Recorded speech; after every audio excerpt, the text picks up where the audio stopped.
Gloria a Dios. Así que le damos la bienvenida también a los que nos ven a través de las redes sociales y de Facebook Live. Voy a pedirles que se pongan sobre sus pies y abramos nuestra Biblia en el Evangelio de Juan, capítulo 4, versículo 14. Vamos a leer este texto base, Juan, capítulo 4, versículo 14. Cuando lo tienen, me confirma con un amén.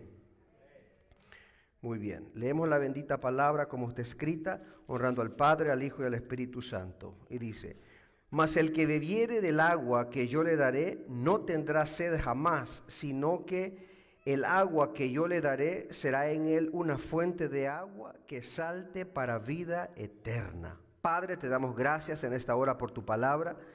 Nos presentamos delante de ti, Padre bendito, pidiéndote que tú vengas en esta hora, abriendo nuestros oídos espirituales y que podamos predicar tu palabra, Señor. Ayuda a tu siervo, Padre bendito, quita toda distracción, todo aquello contrario, Padre Santo, en el nombre de Jesús. Y te pido que podamos meditar, reflexionar en tu palabra, Señor, y que tu Espíritu Santo sea hablando, convenciendo a todos aquellos que están acá presentes y también a aquellos que nos estarán viendo, nos verán en el futuro a través de las diferentes plataformas, Padre bendito. Todo esto te lo pedimos en el nombre de Jesús. Amén. Se puede sentar. A este sermón le puse por título Un cambio de ruta. A veces hay sermones que uno solo se queda con el nombre del título, ¿verdad? Un cambio de ruta significa cuando usted va caminando por un camino, pero hay algo en ese camino que tiene que cambiar y usted hace un cambio de ruta o un cambio de camino. La mujer samaritana, aprendíamos en el sermón pasado, de que ella iba caminando por un camino, pero Jesucristo le sale al encuentro y Jesucristo tuvo ese encuentro con ella. ¿Para qué? Para cambiarle la ruta, porque la ruta que esta mujer estaba llevando era un camino que la llevaba a la muerte. Solamente cito Proverbios capítulo 14, versículo 12, dice: hay camino que al hombre le parece derecho, pero su fin es camino de muerte. Hay dos tipos de visiones: la visión del ser humano, que es limitada, y la visión de Dios, que es eterna, que Él no tiene ninguna barrera que lo limita. Entonces dice, el proverbista dice, hay caminos que al hombre le parecen derecho, que uno como ser humano dice, no, pero el camino que yo estoy siguiendo, el estilo de vida que yo llevo, no está mal. Yo no veo nada malo con lo que estoy haciendo. Pero la Biblia dice que esos caminos, su fin es camino de muerte. Entonces, ¿cómo sabemos qué hay en el camino? ¿Cómo sabemos nosotros qué hay al otro lado de lo que no podemos ver? Para eso Dios nos reveló su santa y bendita palabra, para que ahí nosotros podamos leer y ser advertidos por las cosas que le vienen al hombre. Vamos a hacer un ejercicio para poder extraer la riqueza espiritual de este texto, ¿verdad? El apóstol Juan nos revela muchas cosas en el capítulo 4. Entonces, primero vamos a agrupar ciertas características, ciertas cosas de los samaritanos y en particular de la mujer samaritana, para después poderlos aplicar. La información que vamos a recolectar a continuación de la mujer samaritana, en primer lugar descubrimos que ella tenía conocimiento del Dios de Israel, no era ajena al Dios creador de los cielos y de la tierra, y ahí lo leemos en su Biblia en el versículo 12. Lea ahí en su Biblia Juan capítulo 4 en el versículo 12. Vamos a ver que la mujer samaritana, porque algunos creen que los samaritanos, porque era una mezcla entre judíos y extranjeros, muchos creen de que ellos no tenían conocimiento de la palabra de Dios o del Dios verdadero, pero ellos sí. Entonces, en el versículo 12 dice, ¿acaso eres tú, le dice la samaritana a Jesús, mayor que nuestro padre Jacob, que nos dio este pozo del cual bebieron él, sus hijos y sus ganados? Note cómo la samaritana le llama padre a Jacob. Y si usted bien sabe, la nación de Israel viene de Jacob. Él tuvo todas las tribus, y ella le llama padre, ¿verdad? Israel tiene como patriarcas a Abraham, a Isaac y a Jacob. Entonces, al ella llamarle padre a Jacob, significa que ella creía en ese Dios creador de los cielos y de la tierra, en el Dios de Abraham, de Isaac y de Jacob. Número 2, otra información que encontramos de ella es que ella tenía conocimiento de la religión. Ella estaba ligada a la religión. En el versículo del 19 al 20, ahí en su Biblia dice, el versículo 19 dice: Le dijo la mujer: Señor, me parece que tú eres profeta. La mujer tenía conocimiento de esos términos de profeta, que era alguien que Dios le revelaba ciertas cosas. ¿Por qué? Ella se lo dice cuando él comienza a decirle: llama a tu marido. Le dice, ella dice: no tengo. Y le dice: bueno, has tenido 5, el que ahora tienes no es tu marido. Entonces él dice: me parece que eres profeta. Ella tenía familiaridad con ese término profeta. El versículo 20 dice, hablando de sus antepasados, dice: nuestros padres adoraron en este monte, y vosotros decís que en Jerusalén es el lugar en donde se debe adorar. Ella manifiesta que sus padres, se puede referir a sus padres biológicos o sus antepasados, habían adorado en ese monte, dando a entender de que ellos practicaban cierta religión que estaba ligada al Dios verdadero. Dice que la religión samaritana, indagando un poquito, se les llamaba los Shamerim. La palabra Shamerim significa los guardianes de la ley. Es interesante porque cuando nosotros hemos escuchado hablar de los samaritanos, siempre hemos pensado que son gente pagana. Y sabemos por la Biblia que estaban equivocados. Pero si usted le hubiese preguntado a un samaritano de este tiempo, ellos creían que los equivocados eran los judíos. Ellos se les llamaba a su religión los Shamerim o los samaritanos. Dice que el Shamerim significaba los guardianes de la ley. Y según ellos sí conservaban la ley pura de Dios, y el pueblo judío se había corrompido. Dice que ellos tenían una versión de su propia escritura que se le llamaba el Pentateuco samaritano. Y en sus principios, cuando Asiria llegó, ¿verdad?, destruyó el reino del norte, y a la gente que quedó ahí judía la mezclaron para repoblar la ciudad. Dice que muchos de ellos, en primer lugar, los samaritanos solo creían en el Pentateuco, los primeros 5 5 libros de la Biblia, que es Génesis, Éxodo, Levítico, Número y Deuteronomio. Pero dice que ellos le habían cambiado un nombre a ese libro del Pentateuco, y de ahí viene toda su teología. Y eso está, si me lo pueden poner en la pantalla, en Deuteronomio capítulo 27, verso del 4 al 8. Utilicé fuentes históricas para investigar. Dice que en los primeros samaritanos que comenzaron, porque ellos dijeron: bueno, ya nos destruyeron a nosotros, después destruyeron al reino del sur. Entonces ellos dijeron: ahora estamos repoblando nosotros estas tierras. Nosotros necesitamos tener un documento, un libro religioso que nos avale, que nos respalde para nosotros decir que somos los verdaderos.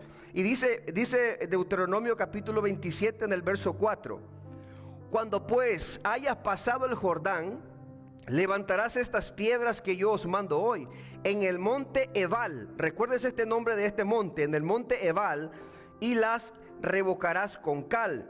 Verso 5: y edificarás ahí un altar a Jehová tu Dios, altar de piedras. No alzarás sobre ellas instrumento de hierro. De piedras enteras edificarás el altar de Jehová tu Dios, y ofrecerás sobre él holocaustos a Jehová tu Dios, y sacrificarás ofrendas de paz, y comerás allí, y te alegrarás delante de Jehová tu Dios. Verso 8: y escribirás muy claramente en las piedras todas las palabras de esta ley. Dice que los samaritanos le cambiaron en el versículo 4, donde habla del monte Ebal, le cambiaron esa palabra y le pusieron el monte Gerizim. En vez de Ebal le pusieron Gerizim, para ellos distorsionar la palabra y adueñarse ellos, por decirlo así, de la religión. Dice que geográficamente Ebal estaba aquí y Gerizim estaba al frente. Por eso es que la samaritana dice: nuestros padres adoraron en este monte, pero ustedes adoran en Jerusalén, en un lugar diferente, o sea, enfrente. Dice que la religión samaritana estaba basada más en tradiciones humanas que en la misma palabra de Dios. Y ahí viene el problema. El pueblo judío tenía la revelación completa, ellos le llaman la Tanaj, que significa como nuestro Antiguo Testamento, los 39 libros. Ellos creían en todos ellos, pero los samaritanos solo habían creído en los 5, no creían en los profetas ni en lo demás, y ellos le cambiaron esa palabra. Entonces, en la mentalidad samaritana, el pueblo judío desde esos tiempos hasta el tiempo de Jesús habían construido el templo de Jerusalén en un lugar equivocado. Es como que, por ejemplo, yo les dijera, supongamos que aquí donde está la iglesia es, aquí es Scotch Plains, y supongamos que al otro lado de la calle es Clark. Y yo les diga, vamos a fundar una iglesia aquí en Scotch Plains, y esa va a ser la iglesia verdadera. Entonces, los de allá vengan y cambian, en vez de Scotch Plains ponen Clark, solo porque está cerca. Entonces, después nosotros fundamos una iglesia acá y otro grupo que se divide funda otra iglesia allá. Según ellos, como no tenían pruebas bíblicas escritas, se pasaban eso por tradición oral. No, ahí en la palabra dice Ebal, pero mira, nuestro Pentateuco se le va, el Pentateuco samaritano dice que era en Gerizim. Entonces, esas generaciones que venían creían de que los que habían distorsionado la escritura eran los judíos y no ellos. Entonces, los samaritanos creían que los falsos, los impostores eran los judíos, y los judíos creían lo contrario. Entonces, Jesucristo viene a arreglar eso. Vea lo que dice en el versículo 22. Porque la pregunta es quién está en lo correcto, y en lo correcto estaban los judíos. El verso 22 dice: vosotros adoráis lo que no sabéis. Nosotros adoramos lo que sabemos, porque la salvación viene de los judíos. Al tener este contexto histórico, entendemos que Jesús no vino simplemente a decir a la samaritana: deja tu cántaro y sígueme.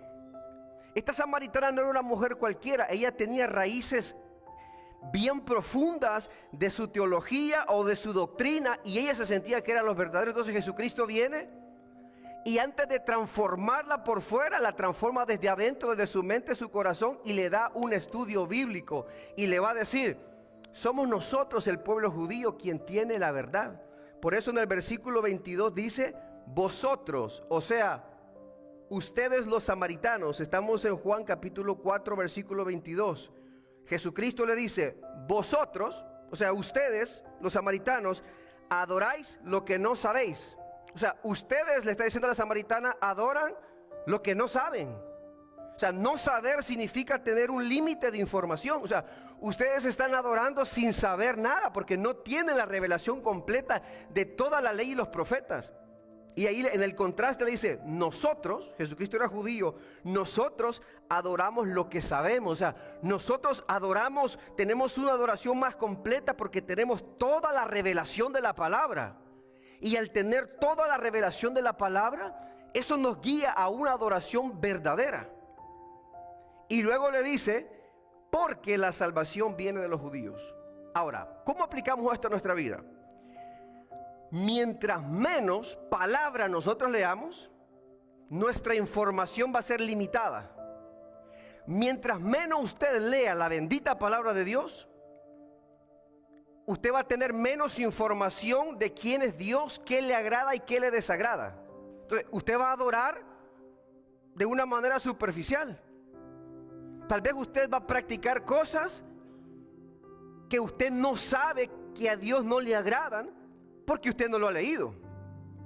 Pero aquel que se enamora de la palabra y que la medita de día y de noche, va a tener mayor información, y esa mayor información lo va a llevar a conocer más a Dios. Dios habla de que hay que tener intimidad con Él, que hay que hacer esto. A Dios dice: haz esto, esto no me gusta. Entonces, mientras más nosotros nos metemos en la palabra, vamos a adorar lo que sabemos.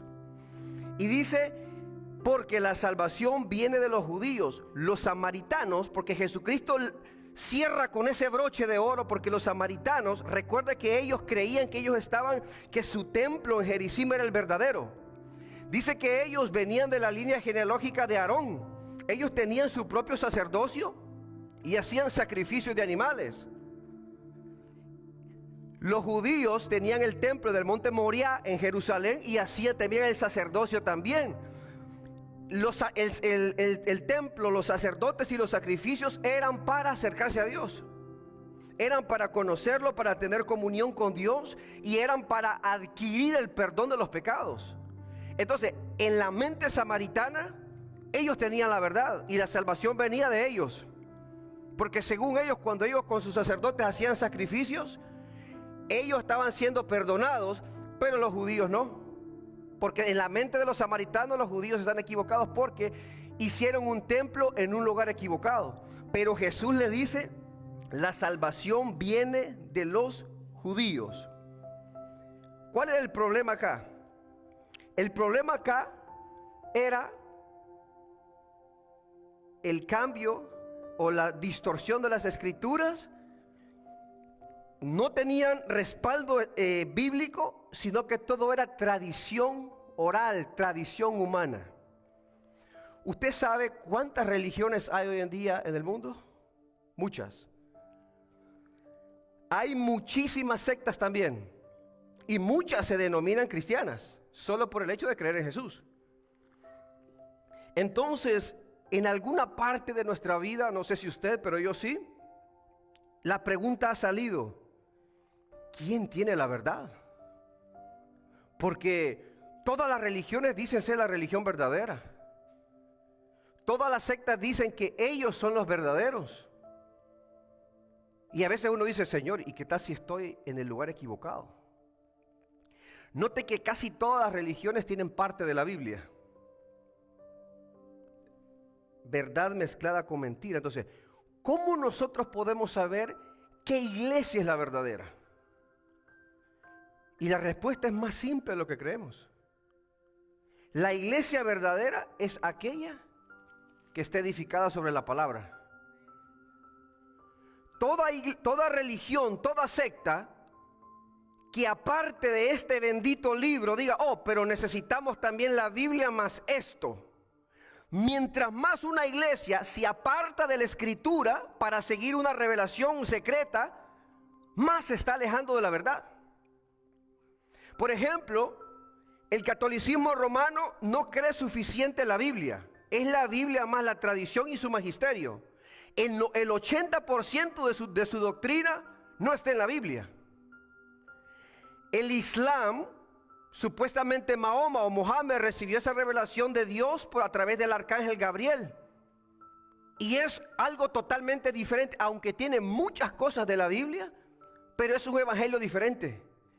Pablo le dijo a los Gálatas, si alguno de nosotros o un ángel os revelara un evangelio diferente al que le hemos anunciado, sea anatema. Hay tantas iglesias cristianas que han dicho, hey, tengo una nueva revelación de parte de Dios y Dios me dijo que ahora vamos a hacer las cosas así. ¿Usted sabe cuántas iglesias denominadas cristianas hay? Que están guiadas por movimientos de cosas sobrenaturales, pero nada de eso está en la palabra. Ese es un riesgo que corren. Los mormones, el mormonismo o los santos de los últimos tiempos, de los últimos días, tienen la Biblia más el libro del Mormón, influenciados por la teología de Joseph Smith. Los testigos de Jehová, la Biblia más el Atalaya, influenciado por la teología de Charles Russell. La iglesia de Jesucristo, estamos cimentados en la palabra. Mientras más nos apeguemos a lo que está escrito, es menos probable que nos apartemos de la verdad. Acompáñenme a Mateo capítulo 15, versículo del 8 al 9. Jesucristo nos advirtió todo esto. Mateo capítulo 15, versículo del 8 al 9.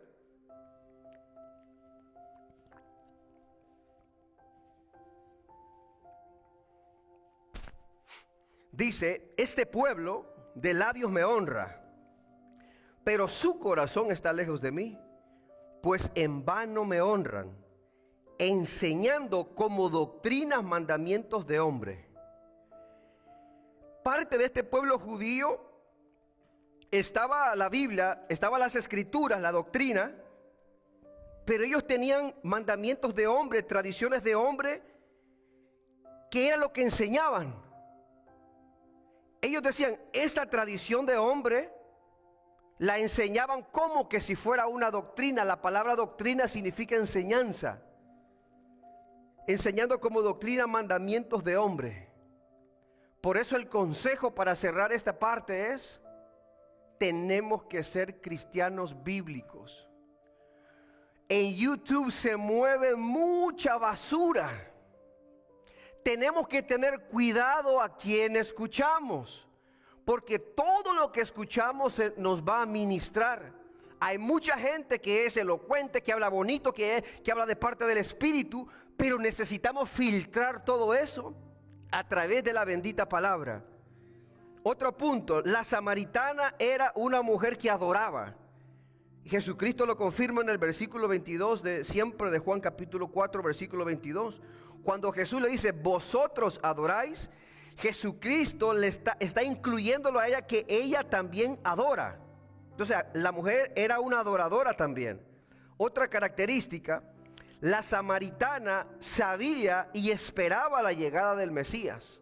Los samaritanos también esperaban la llegada del Mesías. Eso lo vemos en el versículo 25 y 26. Le dijo la mujer, sé que ha de venir el Mesías, llamado el Cristo. Cuando Él venga, nos declarará todas las cosas. O sea, los samaritanos también creían en el Mesías y lo esperaban. Y esperaban que Él le iba a declarar todas las cosas. Estamos ahorita, hermanos, en este ejercicio echándole una cajita de información de la samaritana, para llegar a concluir que esta era una mujer que también tenía una vida espiritual. El problema era que la vida espiritual que ella llevaba estaba distorsionada. El versículo 26, vea la respuesta de Jesús cuando le dice que ellos esperan al Mesías. Jesús le dijo, yo soy el que habla contigo. Jesucristo a dos personas se les reveló como Mesías directamente. El primero fue a Pedro. Póngame en la pantalla Mateo capítulo 16, versículo 15 al 17, porque esta revelación que Jesús le dijo a la samaritana es tan interesante. Jesús directamente le dijo, yo soy el que habla contigo. Pero a Pedro se lo dijo diferente.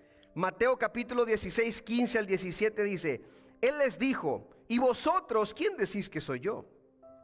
Verso 16, respondiendo Simón Pedro dijo, tú eres el Cristo, el Hijo del Dios viviente. El Cristo era una transliteración del Mesías.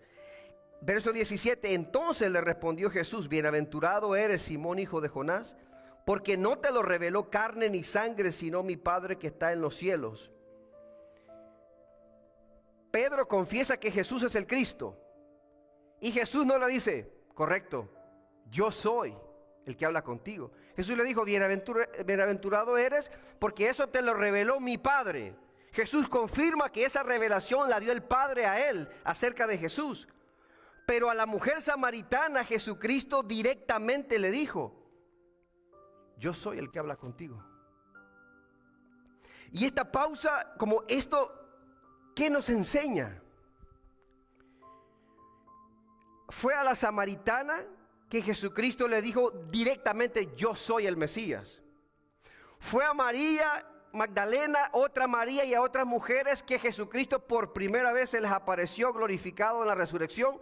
Fueron las mujeres las que fueron las primeras en anunciar las buenas nuevas que había resucitado.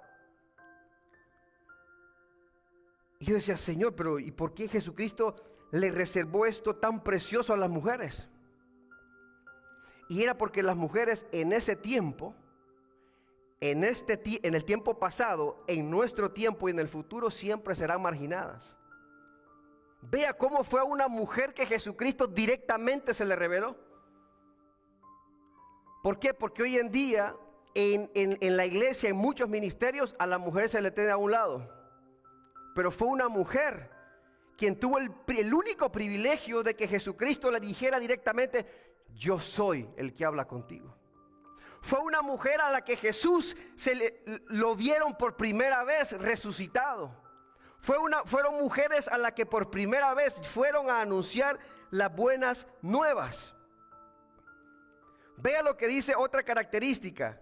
Todo iba bien hasta ahora, o en parte bien, pero la mujer samaritana tenía una mancha negra. Todo parecía bien, pero ella tenía una vida doble. Leamos el versículo 16 al 18. Versículo del 16 al 18. Jesús le dijo: ve y llama a tu marido y ven acá. Respondió la mujer y dijo: no tengo marido. Jesús le dijo: bien has dicho, no tengo marido. Porque 5 maridos has tenido, y el que ahora tienes no es tu marido. Esto has dicho con verdad. O sea, la mujer había estado en 5 relaciones, y con el que estaba ahorita le dijo: no es tu marido. O sea, ella estaba con un amante. Ese marido le pertenecía a otra mujer y ella estaba con él. Entonces aquí veamos, hermano, las 3 rutas de la mujer samaritana. Supongamos que aquí, donde está esta bocina, es el pozo de Jacob. Aquí era su templo en Gerizim. Y aquí en este lugar escondidito era el lugar secreto donde ella se encontraba con el que no era su marido. Porque no iba a ser tan descarada de ir a visitar a su marido cuando él estaba con su pareja. ¿Por qué? Porque ellos creían en la ley, y si la encontraban en adulterio la podían matar. Entonces eso nos da a entender, sabemos por lógica, de que lo tenían que hacer a escondidas, porque si no los mataban. Entonces, las rutas de la mujer samaritana eran 3. Ella se levantaba temprano, agarraba el cántaro y se iba al pozo. Sacaba esa agua, después se iba para su casa. Después se iba al templo a orar. Ahí adoraba a Dios a su manera y lo hacía. Pero después de cumplir con la faena de lo secular, después de cumplir con las cosas religiosas de Dios, se iba a un lugar secreto a encontrarse con el marido que no le pertenecía. Eso nos recuerda a nuestra vida pasada antes de ser cristianos. ¿Cuántos de ustedes, de los que no eran cristianos, se levantaban todos los días para ir a trabajar? Todos. ¿Cuántos de ustedes pertenecían a alguna religión? Aunque sea de vez en cuando iba uno a la iglesia, a la misa, en mi caso. Ya cumplía yo con el domingo de ir a la misa, y después ¿qué seguía? Yo no sé usted, pero yo me iba a la barra, a vivir en el pecado. Estábamos como la samaritana, adorábamos lo que no conocíamos, porque yo creía que nuestro Dios decía: no te preocupes, Marvin, mira, ve a trabajar para tu sustento, con solo que tú vengas al domingo, des tu limosna, cantes, llores, me adores, suficiente. Después, tranquilitos, vete con la bendición a la barra, vete con la bendición a revolcarte en el pecado. Eso era lo que yo creía que a Dios le agradaba. Pero ¿cómo se sentía Dios al ver eso? Enojado. La ira estaba sobre mí. Al venir a Cristo, el velo es quitado, tenemos la revelación, tenemos la palabra, y nos damos cuenta que el cristiano tiene que apartarse de las cosas que a Dios no le agradan.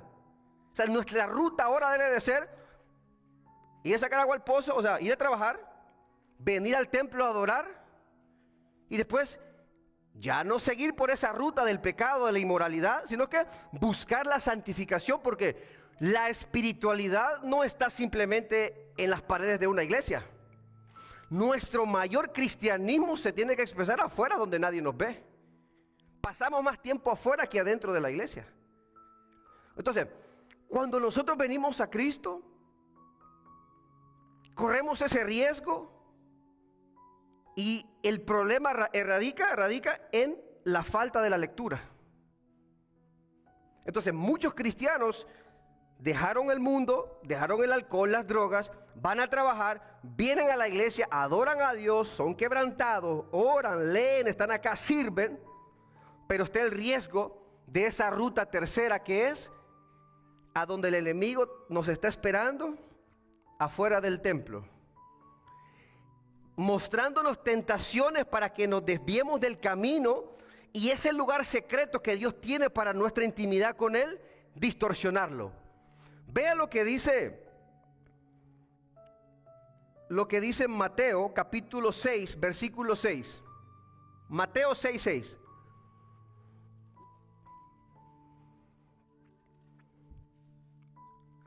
Me dice amén cuando lo tiene. No se me pierda en el punto en el que estamos. Mateo 6:6, ¿qué dice?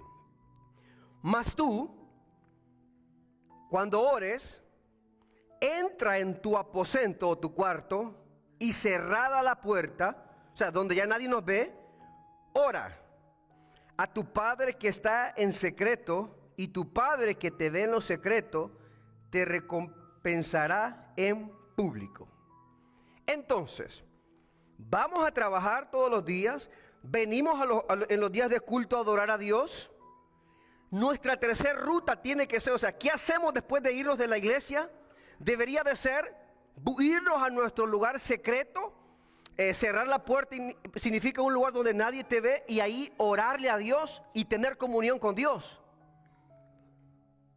Pero cómo Satanás nos tienta y quiere desviarnos de esa ruta y quiere destruir nuestro lugar secreto. A muchos les puso la tentación, y muchos el lugar secreto lo ocupan para esconderse, para cometer el pecado. Hay hombres que llegan a la casa, terminó todo, ya la esposa no está o se durmió y lo que sea, cierran la puerta o están en un lugar que nadie los ve, en su carro donde están a solas, y comienzan a ver videos de pornografía, comienzan a pecar, o comienzan a tener conversaciones inapropiadas con alguien, o comienzan simplemente a cometer cualquier pecado. ¿Por qué? Porque nadie va a decir: yo soy cristiano, nacido de nuevo, pentecostal hasta los huesos, sirvo en la iglesia enciende una luz, y se va a ir públicamente a andar con una cerveza a la calle, o va a ir a una barra. La gente que ha caído del evangelio, antes de la caída pública, fue la caída en lo secreto. Así comenzó, escondiéndose cuando nadie lo veía, sacaba su cerveza, se echaba una cerveza la puedo dominar. Luego fueron 2, 3, 4, 5, 6, puede ser ese vicio, puede ser el que sea, pero cuando llegó un punto del que Satanás distorsionó su lugar de secreto, ya no les importa. Por eso usted ve a grandes ministros de Dios que un día predicaron la palabra y ahora están en público tomando, en público teniendo múltiples parejas o haciendo cualquier cosa, porque ya no tienen pena. No permitamos que nuestro lugar secreto el enemigo lo dañe. Necesitamos esa intimidad en secreto con Dios. Es para santificarnos, es para leer la palabra, para poder orar, para poder pedirle a Dios que nos santifique, porque el texto puede ser de doble filo. Mucha gente a veces quiere que Dios lo respalde en público, ¿verdad? ¿Alguno de ustedes que ministra en el altar, usted quiere quedar en vergüenza en público? Nadie. Imagínese un hermano que esté ministrando la alabanza y se le olvide la alabanza.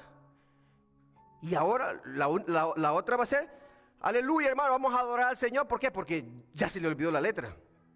O alguien que esté predicando la palabra de Dios y se le olvide a dónde va y se pierda. Nadie quiere eso.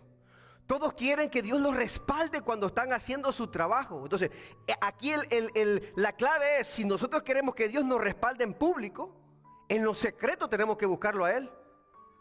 Mucha gente se ve, digamos, el respaldo que Dios tiene. Muchos dicen: wow, yo quisiera que Dios me use como fulano, como él. Pero nosotros no sabemos lo que esa persona hace en lo secreto. Hay mucha gente que usted la ve que Dios los usa poderosamente en una iglesia o en cualquier ministerio, pero es porque tienen horas de oración, porque leen la palabra y están santificándose al Señor. Entonces tenemos que tener cuidado de que por estar nosotros haciendo lo que a Dios no le agrada en lo secreto, vamos a ser avergonzados. Y ni siquiera es Dios que nos va a avergonzar, el mismo diablo, porque el diablo nunca le dice a la gente: entra en este pecado y después lo voy a sacar a la luz. Hermanos, todo lo que uno hace en lo secreto siempre se conoce. Por más que una persona oculte algo, tarde o temprano siempre sale a la luz. Para concluir, leamos Juan capítulo 16, versículo 13. Sí, me escuchó bien, para concluir.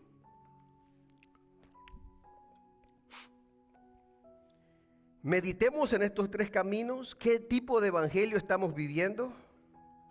Si de apariencias y después de adorar nos vamos a la ruta del pecado, necesitamos corregirlo.